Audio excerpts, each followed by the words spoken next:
Thank you so much. So it has been great to listen in to some of the sessions and just to hear what has been covered so far. And it's also been exciting to hear Doc's presentation on storytelling. So this will basically be a follow-up to that, like as we tell the stories. Have we established that it's ethical? Does it have informed consent? Is it protecting vulnerable voices? And I know this was covered in the last session as well. So we'll just go through it, but very briefly, and try to do it as practically as possible. And then, of course, dignity in narrative practice as well. And hi everyone. Okay. Sorry, I think someone needs to be muted. Yeah, I think it's a mistake here. Can you let's mute our microphones? Please go on. Okay. Thank you for that. So I'll just go through what we'll cover today so that we know what to expect. We will talk about why ethical storytelling matters. We'll talk about consent and dignity. We'll talk about protection and power. And then, of course, the story life cycle, which has also been touched on by Doc, but I'll talk about the ethical perspective of it, of the story life cycle. And then there'll be some practical sessions as well. And the practical sessions will basically be ethical audits of some stories that we'll be looking at. And when I'm talking about ethical audit, it might seem like we are critiquing the writers, but that is not the intention. Ethics and ethical storytelling is not a black and white issue. So we are not saying that we are right and they were wrong, or they are wrong and or that they are right and we are wrong. What we are saying is that we are just learning from their work, approaching each story with the curiosity and respect. And as we know, storytelling is a very delicate and difficult task. And at the end of the day, we just want to make sure that we are also giving honor to the storyteller, because we know that ethical storytelling is is quite a delicate balance. Let's move on. So I'd like us to discuss very briefly what is ethical storytelling. I know you covered this in the previous session, but I'd just like to make sure that we have everyone on the same page in the room. Please feel free to unmute yourself and tell me just your own understanding of ethical storytelling. What does that mean to you, or even your organization? You can also type your answers in the Zoom chat, and then we'll take it up from there. I know there were some participants that Yara mentioned were not there in the last session, but I just like to make sure that we are all speaking from the same point of knowledge. So what is ethical storytelling? Okay. Yes, please go ahead, John. My name is John Simeo from Kenya. I work with Green Youth Initiative. So to my own understanding, because storytelling is the practice of sharing people's stories in a way that it is honest, respectful, accurate, and protects their rights and dignity. So it generally means the telling stories with people, not about them. That is according to me. Okay. Thank you, John. And that is spot on. That is really spot on. What you have said is exactly what I would have said, which is just sharing people's stories in the way that respects them, respects their dignity, protects their rights, their safety, and of course ensures informed consent and centers their voices as well, agency and lived experience.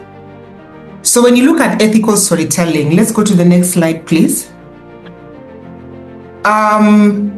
Everything sounds very idealistic and easy to do. But speaking as a journalist who has been on the ground, sometimes it is not always easy, you know? We say in journalism that it makes news when the man bites the dog and not the dog when the dog bites the man.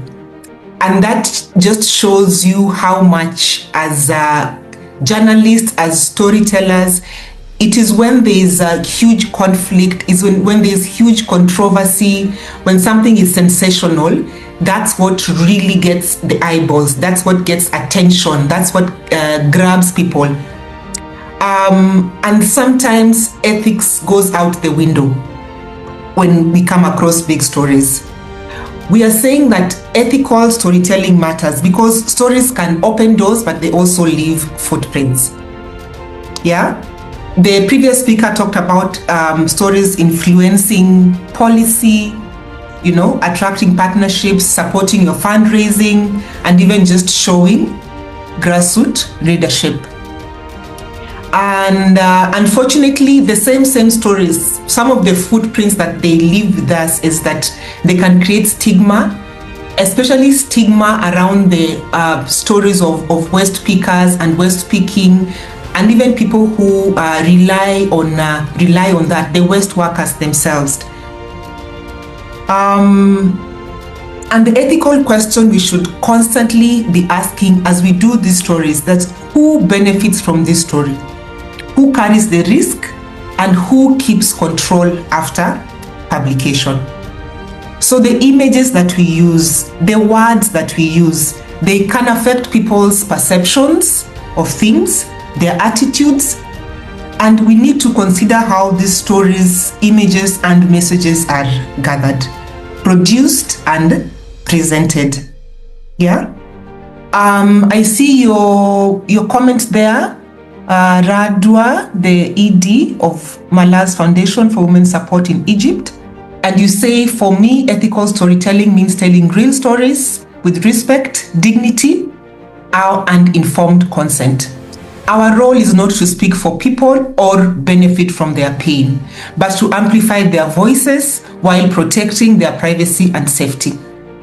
A powerful story should create understanding and inspire action without exploiting anyone's experience.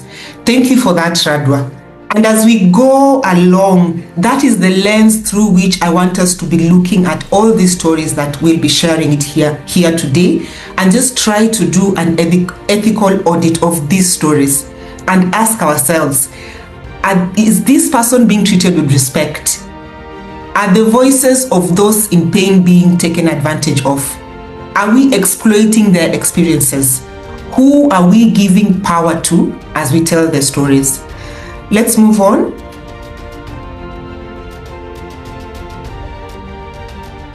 So given that we have a shared understanding of what ethical storytelling is, and we have, I think, jointly agreed that it's about, protecting people's dignity, protecting their agency, even as we write the stories. So this is a story that was run in the Kenya Times, and it's actually based on a video by Greenpeace Africa. And I would just like to read the first two paragraphs. In the heart of Nairobi's sprawling Dandora dump site, a powerful narrative is brought to life through Greenpeace Africa short film Dumped, a West Picker story. The documentary follows Joyce Wangari, a determined West Picker who survives by combing through mountains of trash, braving toxic fumes and unsafe conditions just to earn a living. And then we have a quote from her there saying, "Every month I'm in the hospital, my voice disappears, my chest hurts, and I know it's because of this place." She says in the film, her voice a haunting reminder of the toll plastic pollution takes on human health and dignity. And her story has reignited a national conversation on the human cost of public plastic waste, particularly the plight of Kenya's informal waste pickers who continue to labor without recognition, protection, and fair compensation. And the title there is Dumped, a West Picker story sheds light on Kenya's plastic crisis. Yeah? So I'd like you to look at that. Just look at face value. Look at the headline, look at the photo, and look at the first 3 paragraphs in that story. And tell me, do you have any ethical concerns about this story? And what are those ethical concerns? Does it pass your ethical storytelling audit when you look at it? Feel free to unmute yourself or type in the chat.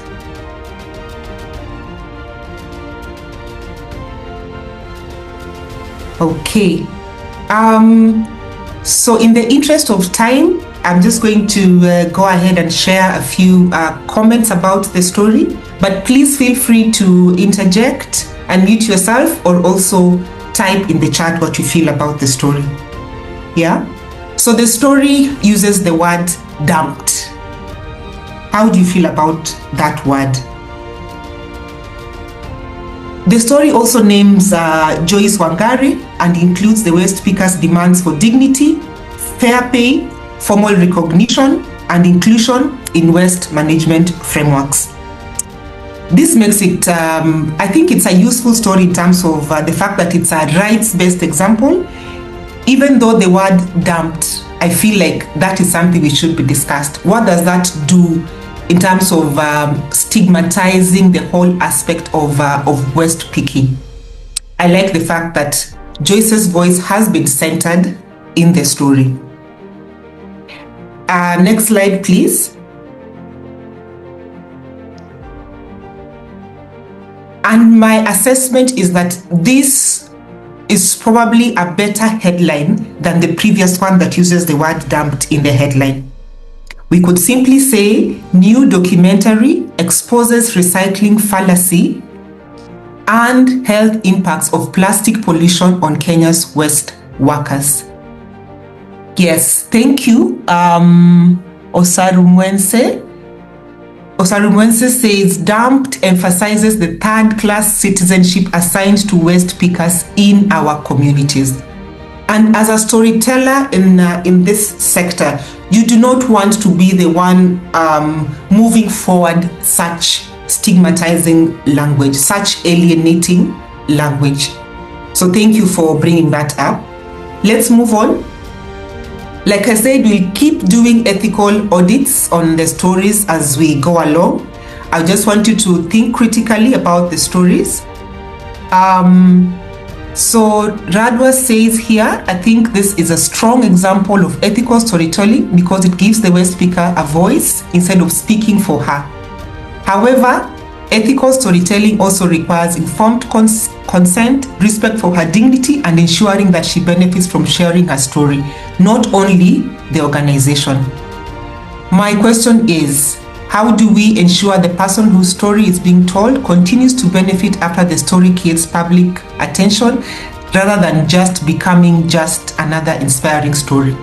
Radu, I'm going to save this for the very end, but I like your assessment of the ethical concerns in the story and where it meets the mark and where it falls short of the mark. So we are looking at a four-anchor ethical storytelling lens. Is it accurate? Is it authentic? Does it represent people, places, and situations truthfully and in context?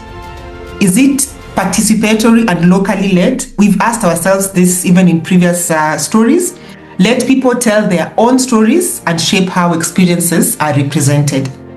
And then, of course, Radwa also talked about informed consent. Make sure people understand purpose, use, and audience risks.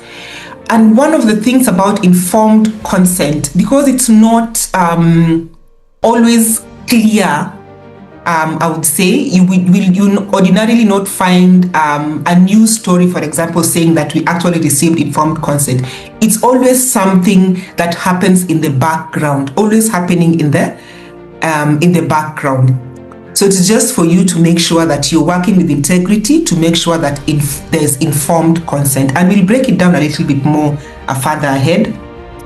And of course, do no harm. Protect privacy, dignity, and safety. And especially for vulnerable groups like West pickers. Blackness, I don't know whether that's your name, but it's a CBO.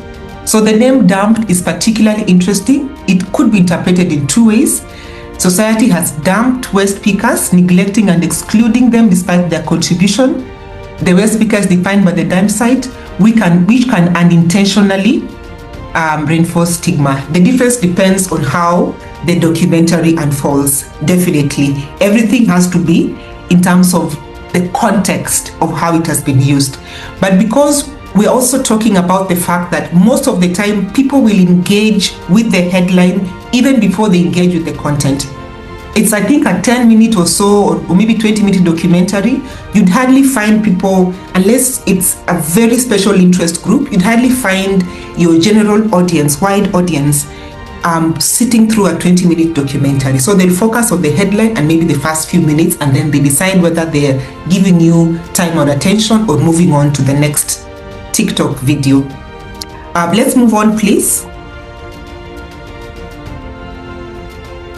And here we're already talking about some of these things. We just talk about the fact that waste work is stigmatized, the fact that the waste workers sometimes have insecure livelihoods, public misunderstanding, and therefore storytelling, ethical storytelling can be a very powerful tool, as we learned earlier. Yeah, and the opportunity here is to showcase expertise, innovation, organizing, care, and systems change. And we'll see from the examples whether this has been achieved or not by the storytellers. Let's move on. Here's another story for ethical audit. And I think it's not very clear on the screen for me, but I'm just going to read out to you what you're seeing. So the story is from Nigeria, from Reuters, and it says Nigeria's Lagos set to turn vast trash into scarce power. And then I'm going to read just the first paragraph. One thing Nigeria's mega city of Lagos, one of the world's largest, generates in abundance is trash. Now it plans to turn that rubbish into electricity, which the city desperately lacks. The equation is simple. It's simple. In one day, Africa's sprawling metropolis of 21 million people, according to official estimates, produces more than 10,000 tons of waste. In the same day, it will get barely a few hours of power, forcing many inhabitants to rely on diesel generation. So basically just talking about how this they are turning Nigeria's Lagos is turning trash into scarce power. And then there's the image there. I don't know whether you can see clearly what it is in the image. And the description of the image says, scavengers at the Olusosun dam site in Nigeria's commercial capital Lagos on March 23, 2012. Yeah, so you're talking about the fact that scavengers are picking up trash at the dump site, and people are basically being shown doing that. So I'd like us to look at it now from the ethical storytelling perspective. I just give it an audit. What do you like? How is it responding to the ethical concerns that you might have? What is it doing well as a story, and what could be improved in that story? And like I said, we are approaching all these stories with curiosity and respect, knowing that ethical storytelling can be a very delicate balance. So feel free to unmute your microphones and talk about how you feel about the story. What ethical concerns do you have? What is the story doing well? Yeah? A question you could even ask yourself is, does the image make people look skilled, organized, and human, or anonymous and exposed? What do you think of the one? Sorry, yes, please go ahead. Yeah, Radwa, you can go ahead.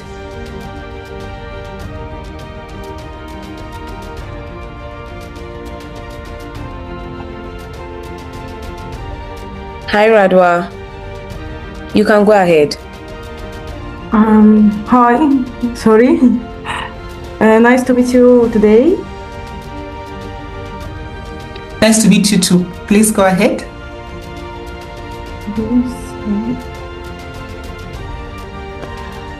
I think the story focus more on the project than on the people affected by it. From an assertive storytelling perspective, I would like to hear the voice of the waste takers themselves and understand how this project will impact their various livelihoods and identity. I want to ask a question. Does this story give equal importance to the people behind the waste, or does it only highlight the technical solutions? Thank you. Okay. So you're asking whether it gives the, it gives, what do you call it, agency to the people behind it, or it just gives a technical solution? Yeah. So Angela says the image might be a bit misleading for West pickers. So I think, Radwa, your question actually has the answer in it, because it definitely gives more credit to the technical solution than to the people who are being affected or who are actually maybe even trying to do something about trash in Lagos. And I was hoping also that the word scavengers would be, would be discussed, because the use of such language, and I know scavengers can mean either people or animals, but the use of that word in itself also just creates another layer of stigma and alienation of people who actually, of the West pickers themselves. Bob, please go ahead. Thank you. I want to talk about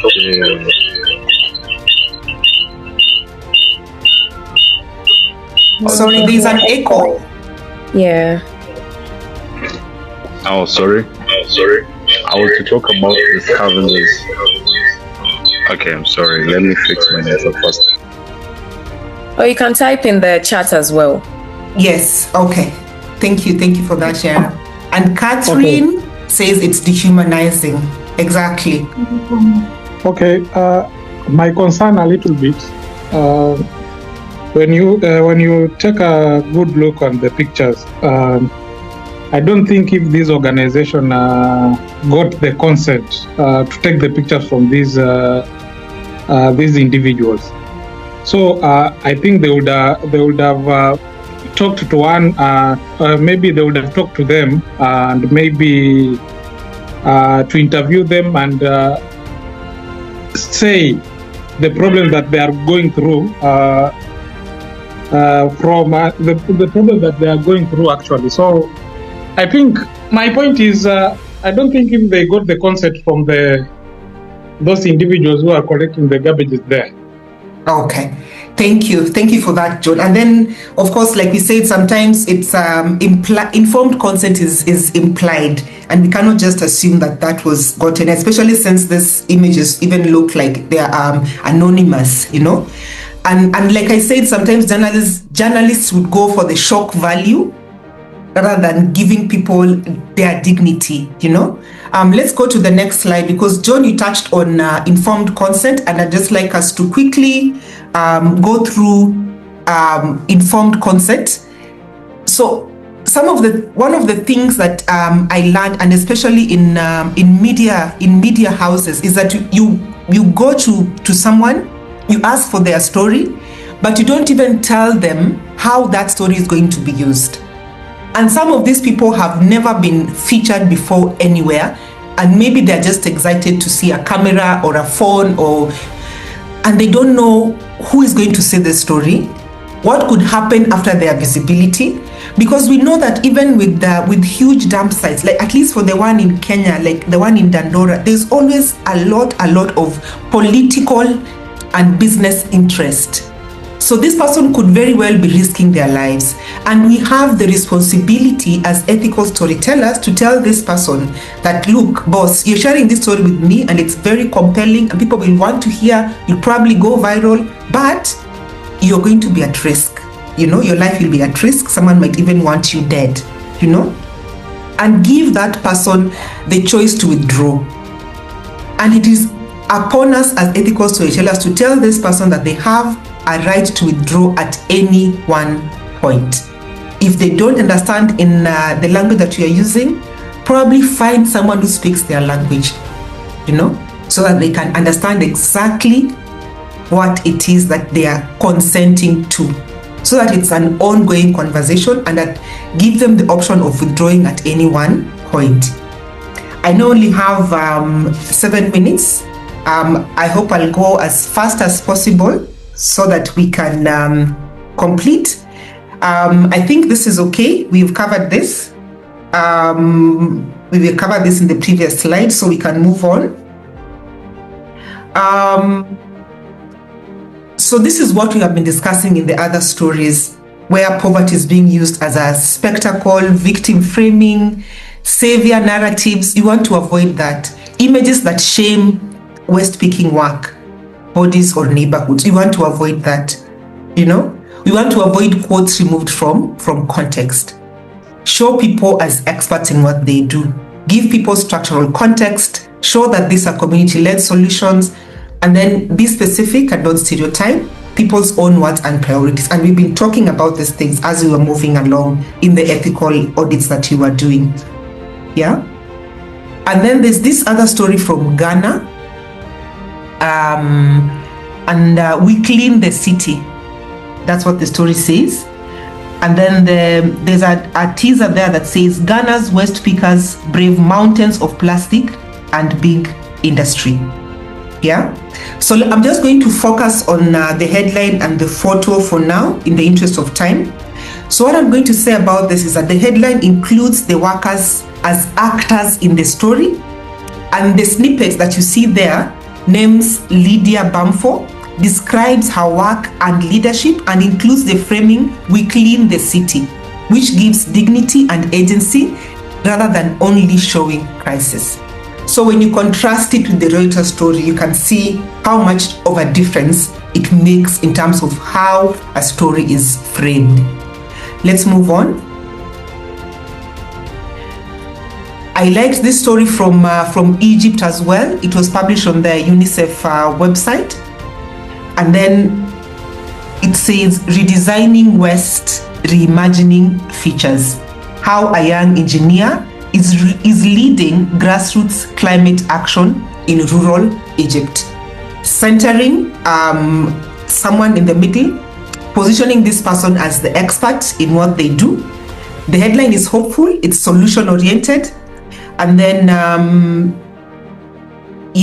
it also frames plastic waste as raw material for jobs, cleaner villages, and hope. I think it's a strong example for agency and a locally led solution. Let's move on. Again, I won't dwell too much on this. We've already seen what kind of impact, how we photograph, what kind of impact that photos have on a story, and even videos, how we compose the story, Sometimes we only show a person beside the waist because, we want that shock value. Or are we showing this person as an organizer, entrepreneur, as an advocate? And you can clearly see the difference between that story from Egypt and that story from Nigeria, from Reuters. How those people are being positioned, it really makes a difference in terms of how we are covering the story. Yeah? And is that image that we are using necessary for that story? And that is why you see in this image 4, for example, it is a story about Uganda. And it says, Uganda still battling waste disaster 1 year on. And if you read that description, you will see that there's the language being, the framing of that language.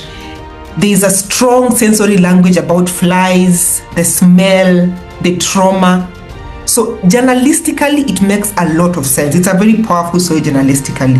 But when it comes to advocacy, using this story for advocacy, using this story to talk to funders, to our partners, it raises questions about dignity, trauma exposure, and whether that image places too much risk or burden on the affected person, a mother and her child.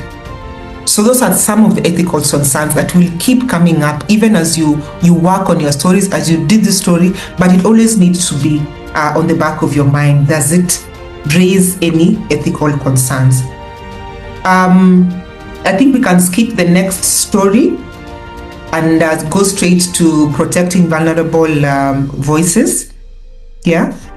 I think the key message I would take from this one is that the most compelling story is not always the safest story. And I think as ethical storytellers, it is our job to protect the vulnerable. Even if we know that this is the most compelling story that we have, but we know that if we expose this person, we might be exposing them to stigma, to harassment, we might be risking their lives, even though they're the most compelling story. Yeah? So do we want that? We don't want to be responsible for people's misery after the story is run.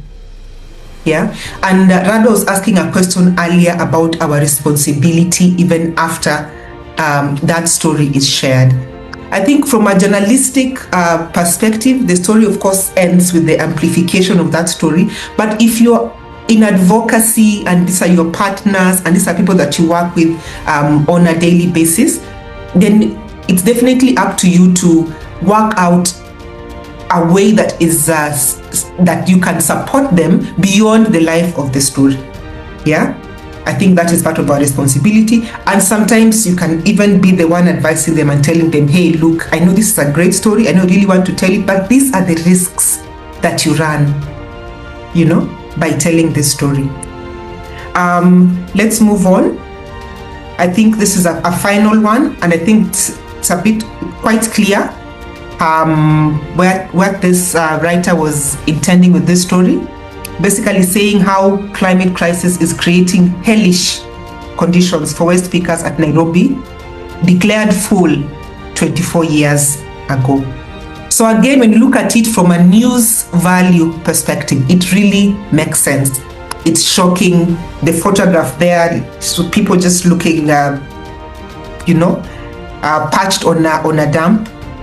Yeah. So the story again uses the word hellish conditions, and the snippet foregrounds smell, smoke, goats, cows, and people in the middle of it all. Yeah. So yes, it will attract attention. Such a story with such a strong photo, such a strong headline will attract attention, but it also risk spectacle. You know, people will be talking about the hellish conditions and not really what needs to change. Yeah. Yes. So I think in terms of sharing power, even as we are seeking informed consent, thank you, Yara. Even as we are seeking informed consent, we're also wanting to share power and making sure that the people whose stories that we are telling feel powerful enough to tell their own stories, to say no when they feel they're not being well represented, and to even determine how they want to be represented in the stories and in the photo. You want to ask that person, what story do you want to tell today? You know, you want to help co-create the questions with them, review it with them, share the stories with them even before you publish, you know, and of course, keep the door open for them to respond, to ask questions, to ask for removals and all that. So I think in terms of the life cycle, I think this is something that you have worked on before. So I think we can skip that, and we can skip that slide as well, because I think we have talked about setting standards before production, reviewing before releasing, prioritizing local leadership, and of course keeping accountability clear. And of course now before you publish your story, no matter the platform, you'll want to ask yourself, does the person fully understand how the story, image or quote will be used? Does the story protect dignity and avoid stereotypes or poverty-centric framing? How have we minimized risk to safety, privacy, income, family relationships or community standing? Have we shared power through review, participation or first-person storytelling? And would we be comfortable with this story remaining online 5 years from now, for example? Yeah.